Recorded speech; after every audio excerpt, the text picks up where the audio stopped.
So I went pretty hard against the 12-day war, or whatever they're calling it now, when Trump decided to join Israel in bombing Iran, against that decision, of course. And I am flooded with people on my friend list here.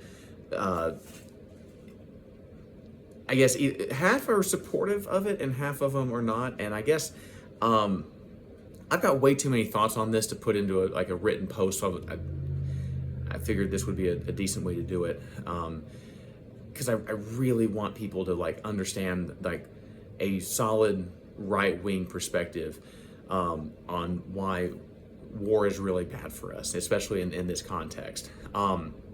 So to rewind first, we were in, when we went into Afghanistan and Iraq after 9/11, I mean, obviously people were justifiably upset about that. We've learned a lot since then, but what I would really like to hammer on is who it is that we're sending into these wars.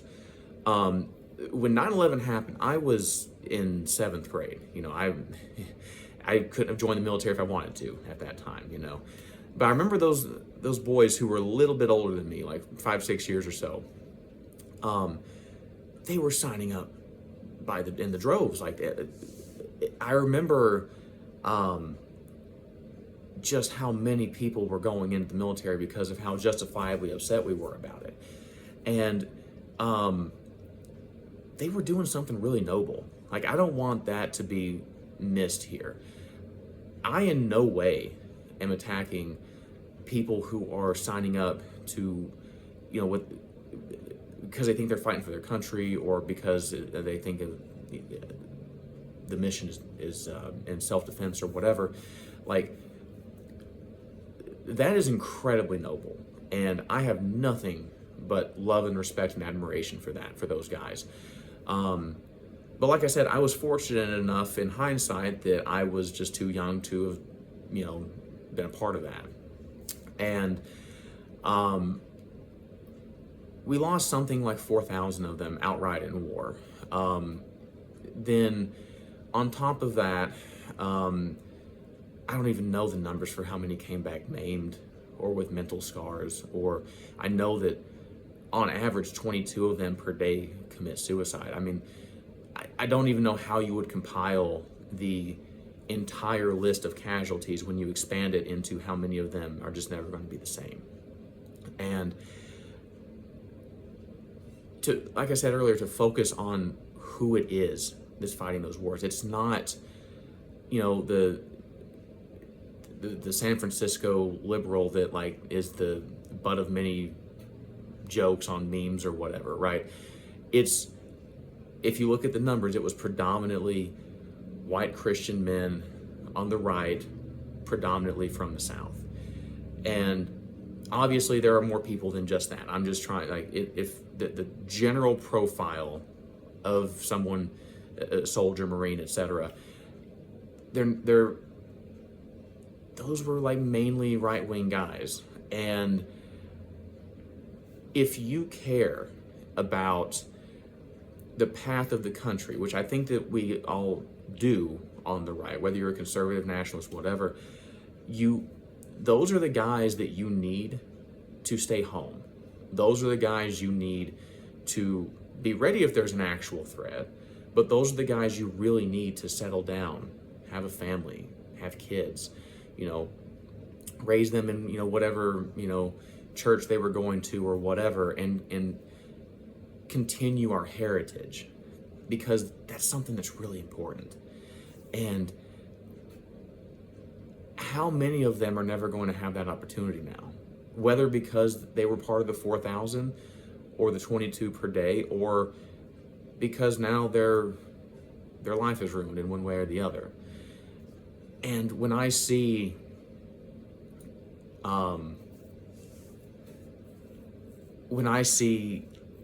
Trump go right up to the edge of that cliff, bomb Iran, and then basically bet the entire house on them not retaliating, because we've got a lot of troops over there that are well within their striking range, right?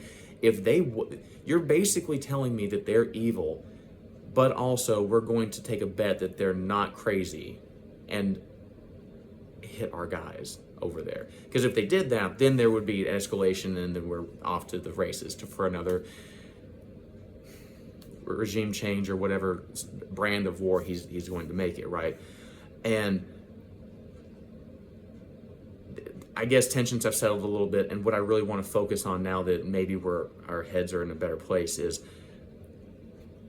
I'm really concerned at how many people, whether you call yourself a Republican or a conservative or whatever, who jumped right back on that bandwagon. You know what I mean? Like that it was like I felt like it just snapped right back to September 12th, and it was even the exact same talking points, and like we were ready to go again. And I guess what I'm trying to do here is at least offer something I don't hear very many other people say, is we actually have to protect our own, you know? And I don't mean that from a USA perspective. I mean that even more micro from the, you don't want to send our guys who should be here continuing our heritage. So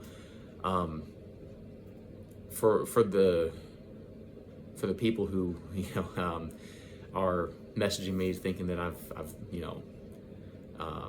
switched sides or whatever, I'm look, I don't really have a side in America. I'm my philosophy is definitely not within the mainstream here, but I hope that I've at least given you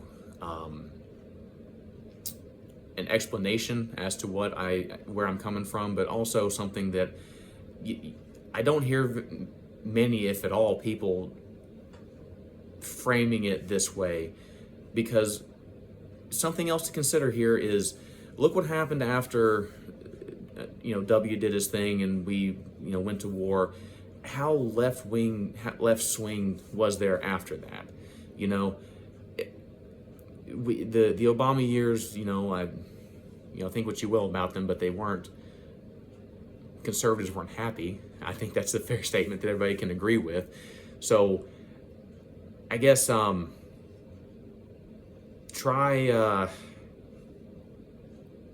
suspect that there's going to be another situation like this before Trump's out of office, and I hope that you consider this perspective the next time that we're faced with this. So God bless.